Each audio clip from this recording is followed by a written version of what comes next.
எஸ்எம்சில trend ரிவர்சலை எப்படி நம்ம ஈஸியாக கண்டுபிடிக்கிறது அப்படின்னு தான் பார்க்க போகிறோம். வாங்க சார்ட்டுக்குள்ள போய்க்கலாம். ஸோ ட்ரெண்ட் ரிவர்சல் நம்ம எப்படி கண்டுபிடிக்கிறதுனா ஃபர்ஸ்ட் உங்களுக்கு ஒரு சப்ளை ஆர் டிமாண்ட் வந்துட்டு இந்த மாதிரி டேக் பண்ணிடணும்.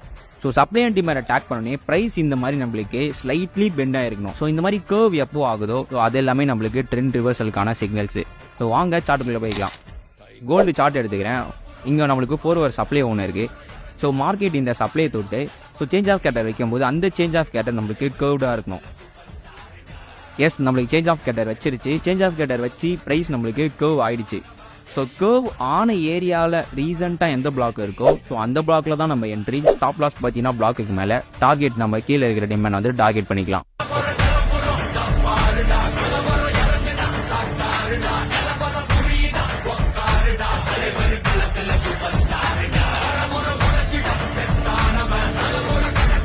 எஸ், நம்ம டார்கெட் ரீச். ஸோ இந்த மாதிரி தான் நீங்கள் ரிவர்சலுக்கு கர்வ்ஸை